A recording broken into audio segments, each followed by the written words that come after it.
قربان جائیے میرے آقا کی شان پر صلی اللہ علیہ وآلہ وسلم۔ اس بچے کو ہاتھ پکڑ کر گھر لے کے آئے، گھر میں آپ صلی اللہ علیہ وسلم نے ان کو نہلانے کا حکم دیا، ان کو نہلا کر دھلا کر حسنین رضی اللہ تعالیٰ عنہ کے کپڑوں میں سے کپڑا بنا کر پھر ہاتھ پکڑ کے کہا لے گئے عیدگاہ میں موجود تمام امیر بچوں نے اس یتیم بچے کی قسمت پر رشک کرنے لگے کہ کیا قسمت ملی، اے بیٹا رو مت، آج سے میں تمہارا باپ ہوں، عائشہ تمہاری ماں ہے، حسنین تمہارے بھائی ہیں رضی اللہ تعالیٰ عنہما۔ اس مصرے کو آپ سمجھ سکتے ہیں، یتیموں کے والی ہیں میرے آقا حضرت محمد رسول اللہ صلی اللہ علیہ وسلم، اور غلاموں کے مولا بھی ہیں۔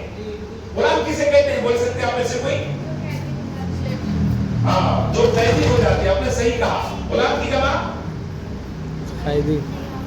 غلاموں چھوٹے بچوں کے لیے ہے، آپ بڑے بچوں کے لیے غلامان بولنا، غلاموں سے ہی جمع بولیا، مگر وہ چھوٹی کلاسوں کے لیے ہے۔ آپ 10ویں جماعت میں ہیں تو آپ غلامان بولنا، انگریزی میں سلیب کہتے ہیں، کیا کہتے ہیں؟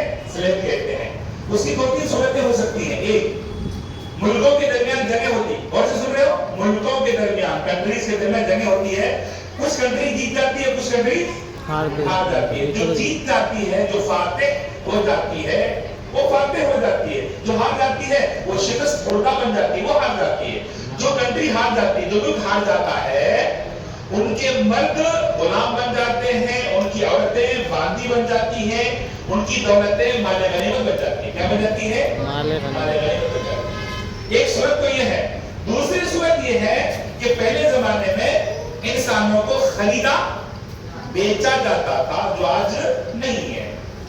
تو میں آپ کو اس مصرے کو سمجھانے کے لیے میرے آقا غلاموں کے مولا کیسے ہیں آپ غور سے سنیے۔ حضرت زید بن حارثہ رضی اللہ تعالیٰ عنہ رسول اللہ صلی اللہ علیہ وسلم کے پاس تھے۔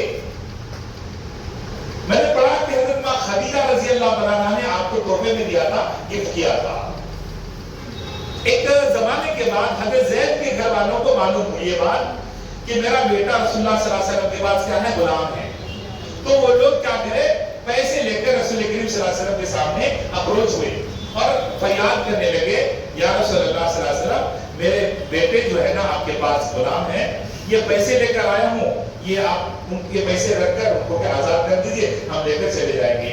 اللہ کے رسول صلی اللہ علیہ وسلم نے ارشاد فرمایا کہ اے وہ شخص، آپ پیسہ لے کر آئے ہوں، میں بغیر پیسے کے آپ کے بیٹے کو آزاد کرتا ہوں، لیکن شرط کے ساتھ کہ آپ بچے پہ کوئی زور زبردستی نہیں کرنا۔ حضرت زید کو بلایا گیا رضی اللہ تعالیٰ عنہ، اپنے والد کو دیکھ کر، اپنے چاچا کو دیکھ کر گلے مل کر رونے لگے اور گھر کی کیفیت وغیرہ پوچھنے لگے۔ سب جب کیفیت معلوم ہو گئی تو بابا نے کہا، بیٹا میں آپ کو لینے کے واسطے آیا ہوں اور بارگاہ رسالت مآب صلی اللہ علیہ وسلم سے اجازت بھی مل گئی ہے۔ تب حضرت زید رضی اللہ تعالیٰ عنہ اپنے بابا سے گلے چھڑا کر پیچھے ہو گئے اور کہنے لگے کہ میں آپ کے ساتھ نہیں آؤں گا، میں میرے آقا محمد رسول اللہ صلی اللہ علیہ وسلم کے قدموں پر قربان ہو چکا ہوں۔ اسی وقت اللہ کے رسول صلی اللہ علیہ وسلم نے حضرت زید کا ہاتھ پکڑا اور کعبۃ اللہ شریف کے پاس گئے اور جا کر موجود تمام لوگوں کو گواہ بنا کر فرمائے، اے لوگوں دیکھو، تم گواہ بن جاؤ، آج سے زید میرا بیٹا ہے۔ تے غلام کو میرے آقا حضرت محمد رسول اللہ صلی اللہ علیہ وسلم کیا بنا ہے؟ بیٹا بنا لیے۔ کیا بنا لیے؟ اسی کو مولانا حانی نے کہا، یتیموں کا والی، غلاموں کا مولا۔ میں آپ پہ واقعات کی نشاندہی اس لیے کر رہا ہوں تاکہ امتحان گاہ کے اندر جب امتحان لکھے اونٹ کو ہانڈی تک، انسان کو قبر تک لے کے جاتی، اس لیے نظر بس سے بچنے کی کوشش کرنا۔ اتر کر حرا سے سوئے قوم آیا، ایک نسخے کیمیا ساتھ لایا۔ رسول اللہ صلی اللہ علیہ وسلم اپنی عمر شریف 40 سال تک، کتنے؟ 40 ایئرز تک غار حرا میں تشریف فرما ہوتے۔ آپ کے ساتھ پانی، ستو، کھجور، کچھ کھانے کی چیزیں، یہ ستو، کھجور، پانی، جب تک یہ رہتے آپ وہیں پہ تشریف فرما ہوتے، اللہ اللہ کرتے۔ باہر سے وہاں کیوں جاتے؟ گوشہ نشی ہونے کیوں جاتے؟